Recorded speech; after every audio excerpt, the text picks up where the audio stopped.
lucky to have him here. Please give him a warm round of applause. Woo! Go SQ! One fine morning, I woke up early.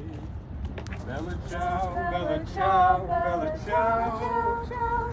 One fine morning, I woke up early to find the fascist at my door.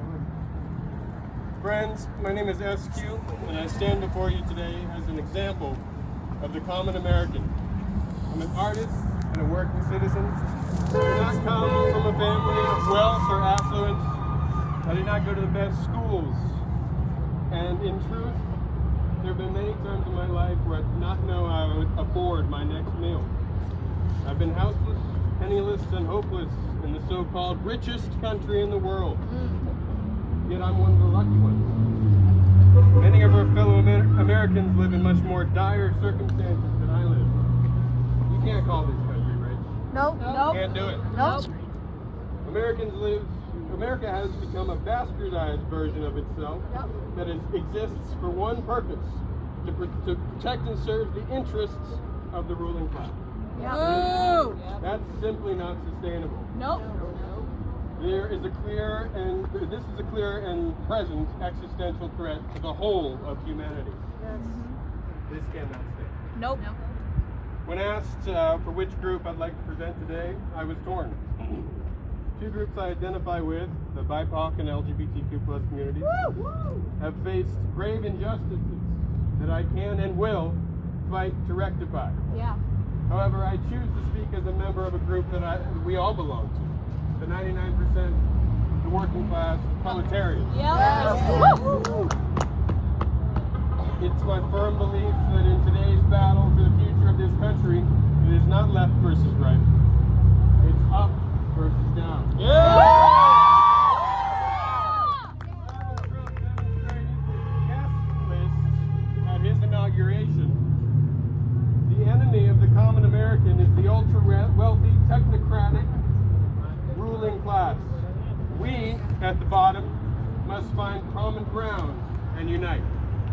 Left, right, black, white, and everything in between, we are one people with a common desire for peace, prosperity, and equality. There are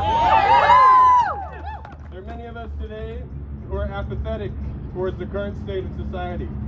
They may wish for tangible change, yet they believe they have no real power to enact it. While I challenge this mindset, I do have sympathy. For we have been bred to believe that we are powerless. I tell you today, we are not powerless. Some may not think that certain policies or actions implemented by the government will affect them. They choose to not get involved. I must stress at this moment that this way of thinking is incorrect and dangerous. The threat posed by the current administration puts every non-wealthy person, every one of us, at risk of some degree of loss. Remember, the day after they come for your neighbor, they're coming for you. To quote songwriter Pete Seeger, yet what force on earth is weaker than the feeble strength of one, but the union makes us strong. Yes. The ruling class has worked hard to divide us and isolate us and sow fear and hatred in our communities. To enact any real change, we must overcome this division. Yes, that means talking to your MAGA coworker or mother or neighbor. It means talking to the counter-protesters in peaceful, civil conversation. Remember, our enemy doesn't care about them either. Those at the top want to retain their power by pitting us against one another. They want us to fight one another. They understand, perhaps more than we do, that when united, the working class, the little people, outnumber them 1,000,000 to 1. We must stop fighting amongst ourselves and understand that only together are we able to achieve the things that we need most in our collective and individual lives. Now is the time to shift away from the idea that simply calling your senator to voice your grievances will change anything. Now is the time to break bread with your fellow American, opposing political affiliation after protest.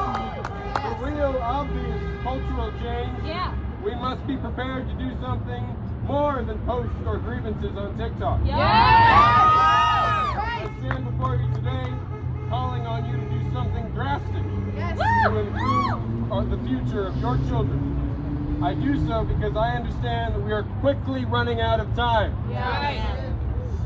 The future I dream of is miles away and uphill. Yeah. But we can realize this dream. Yeah. We can reimagine the American dream and make this country habitable and prosperous for the little guys. Yes. But we can only do so if we stand together. Yes. Yeah. In closing, I implore you to do the following. Step outside your comfort zones.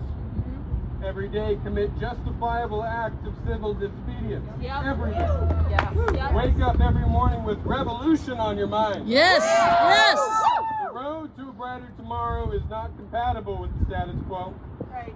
I tell you, friends, to win the fight against our powerful oppressor, we will experience unimaginable hardship. We will. We'll be hungry. We'll be scared. I believe with my whole heart, the future we can obtain will be worth the pain. Yep. We can only win this battle if we're class conscious and above all united. Yep. Yeah. And with that, my friends, I'd like to read a quote by Mario Savio. There is a time when the operation of the machine becomes so odious, makes you so sick at heart that you cannot take part in it. You can't even passively take part. And you must put your bodies upon the gears and upon the levers, upon the apparatus, and you've got to make the machine stop. Yeah.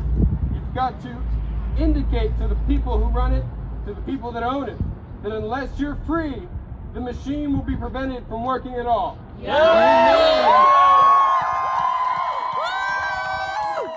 SQ, woo, woo, SQ, woo, woo. Classes are so cool. Thank you so much, SQ, for those